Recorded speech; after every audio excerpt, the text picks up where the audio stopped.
Hare Rama Rama Rama Hare Hare. Hare Krishna Krishna Krishna Hare Hare.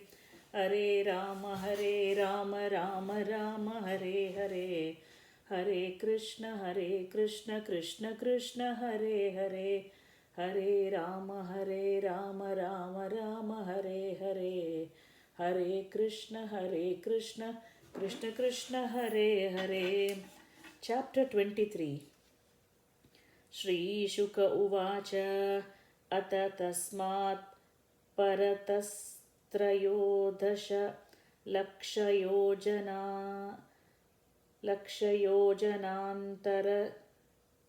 लक्षयोजनान्तरतो यदद्विष्णोः परमं पदमभिवदन्ति यत्र महाभागवतो ध्रुव औत्तानपादिरग्निनेन्द्रेण प्रजापतिना कश्यपेन धर्मेण च समाकालयुग्भिः सबहुमानं दक्षिणतः क्रियमाण इदानीमपि कल्पजीविनामाजीव्य उपस्थे तस्येहानुभाव उपवर्णितः.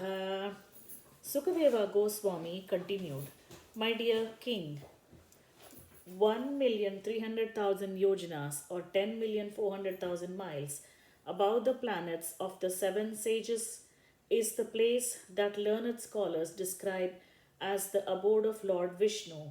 There the son of Maharaja Uttanapada, the great devotee Maharaja Dhruva, still resides as the life source of all the living entities who live until the end of the creation. Agni, Indira, Prajapati, Kashyapa, and Dharma all assemble there to offer him honor and respectful obeisances. They circumambulate him with their right sides towards him. I have already described the glorious activities of Maharaja Dhruva in the fourth canto of Shrimad Bhaghavatam. Sahi sarvesham jyotirgananam grahanakshatradinam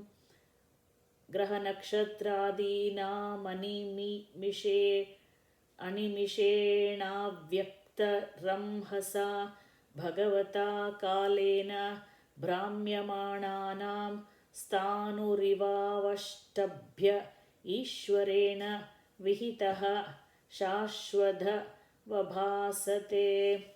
Established by the supreme will of the Supreme Personality of Godhead, the pole star, which is the planet of Maharaja Dhruva, constantly shines as the central pivot for all the stars and planets.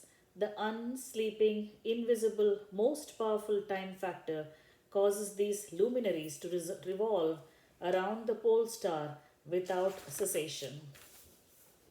Yata medhistabhya akramana pashavaha samyojitas savanairyatastanam mandalani charantyevam bhagana grahadaya etasmin bahiryogena kalachakra ayojita ध्रुवमेवावलम्ब्य वायुनोधीर्यमाणा आकल्पान्तं परिचङ्क्रमन्ति नभसि यथा मेधाः शेनादयो वायुवशाः कर्मसारथयः परिवर्तन्ते एवं ज्योतिर्गणाः प्रकृतिपुरुषसंयोगनुगृहीताः कर्मनिर्मितगतयो ब्रुविन पतन्ति. When bulls are yoked together and tied to a central post to thresh to thrash rice, they trend around that pivot without deviating from their proper positions. One bull being closest to the post, another in the middle, and the third on the outside. Similarly, all the planets and all the hundreds and thousands of stars revolve around the pole star, the planet of Maharaja Dhruva, in their respective orbits, some higher and some lower, fastened by the Supreme Personality of Godhead to the machine of material nature, according to the results of their fruitive acts. They are driven around the pole star by the wind and will continue to be so until the end of the creation. These planets float in the air within the vast sky, just as clouds with hundreds of tons of water float in the air, or as the great Siana eagles, due to the results of past activities, fly higher in the sky and have no chance of falling to the ground.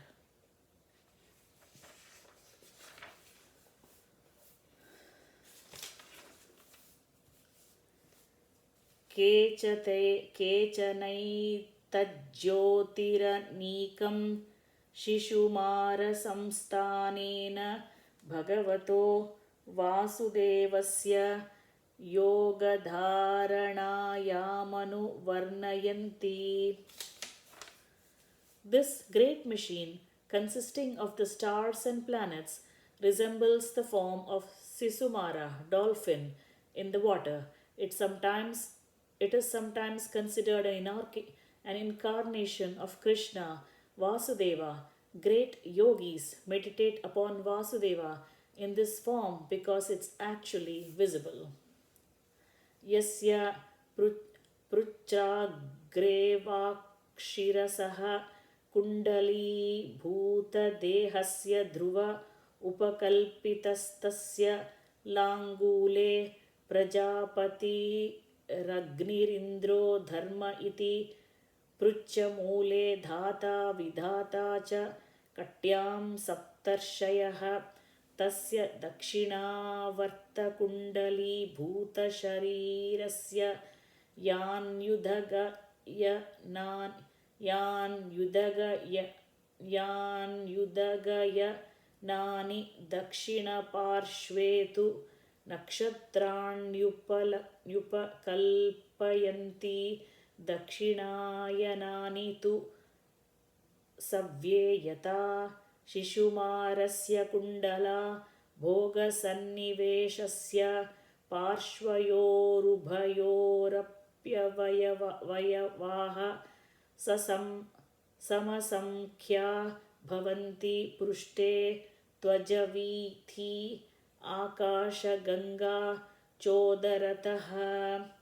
This form of the Sisumara has its head downward and its body coiled.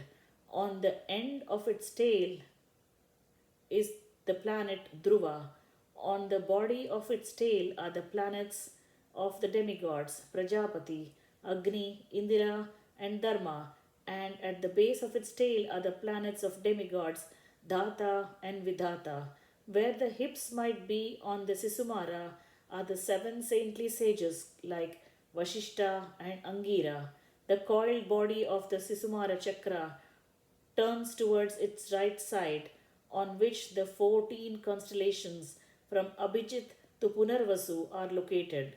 On its left side are the 14 stars from Pushya to Uttarashada.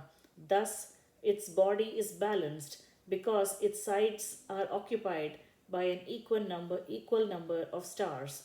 On the back of the Sisumara is the group of stars known as Ajavriti, and on its abdomen is the Ganges that flows in the sky, the Milky Way.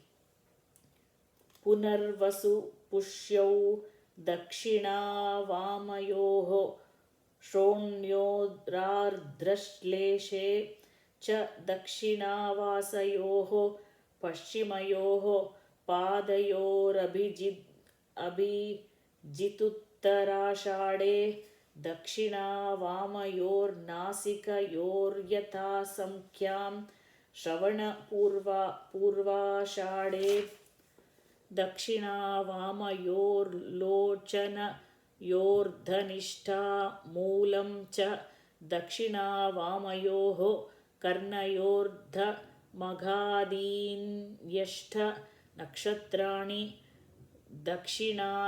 दक्षिणायनानि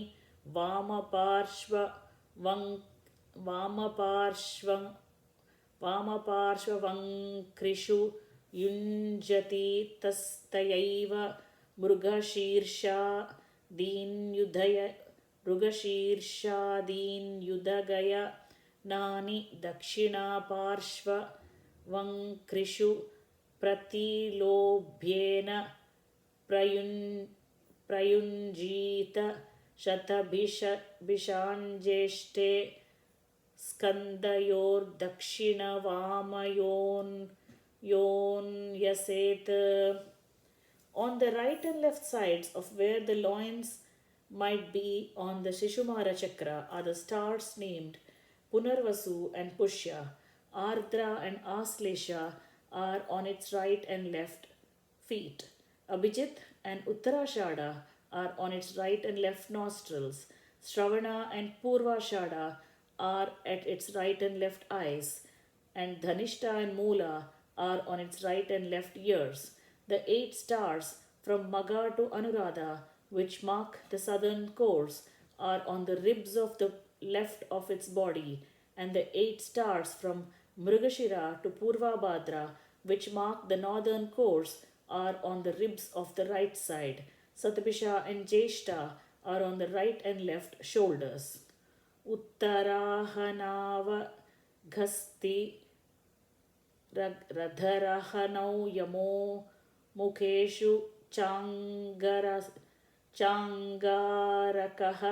Shanaishara Upaste Bruhaspatihi Kukudi Vakshyadityo Hrudaye Narayano Manasi Chandro Nabhyamushana Stanayorashvinau Buddha Pranapanayo Rahurgane Ketavaha Sarvangeshu Romasu Varshe Taraganaha. On the upper chin of the Sisumara is Agasti, and on its lower chin Yamaraja, on its mouth Mars, on its genitals Saturn, and on the back of its neck Jupiter, on its chest the Sun, and within the core of its heart Narayana. Within its mind is the moon, on its navel Venus, and on its breast the Ashwini Kumaras. Within its life air, which is known as Pranapana, is Mercury, on its neck is Rahu, all over the body are comets, and on its pores are numerous stars. Etadu haiva bhagavato Vishnoho sarvadevatamaya rupa maharaha sandhyayam prayato vaghyato nirikshyamana upatishteta nabho jyotirlokaya kalayanaya nimisham pataye mahapurushayaabhidhimahiti. My dear king, the body of the Simsumara, as thus described, should be considered the external form of Lord Vishnu, the Supreme Personality of Godhead. Morning, noon, evening, one should silently observe the form of the Lord as Shimshumara Chakra and worship him with this mantra: O Lord, who has assumed the form of time, O resting place of all the planets moving in different orbits, O Master of all demigods, O Supreme Person, I offer my respectful obeisances unto you and meditate upon you. Graharkshataramayamadidavikam papapaham mantrakrutam trikalam namasyatah smarato va trikalam nashyeta tatkala Jamashu Papam. The body of the Supreme Lord, Vishnu, which forms the Sisumara chakra, is the resting place of all demigods and all the stars and planets. One who chants this mantra to worship that Supreme Person 3 times a day, morning, noon, and evening, will surely be freed from all sinful reactions. If one simply offers his obeisances to the form or remembers this form 3 times a day, all his recent sinful activities will be destroyed. Thus ends the chapter entitled The Sisumara Planetary System. Hare Rama, Rama Rama, Hare Hare. Hare Krishna, Krishna Krishna, Hare Hare. Hare Rama, Rama Rama, Hare Hare. Hare Krishna, Krishna Krishna, Hare Hare. Hare Rama, Rama Rama, Hare Hare. Hare Krishna, Krishna Krishna, Hare Hare.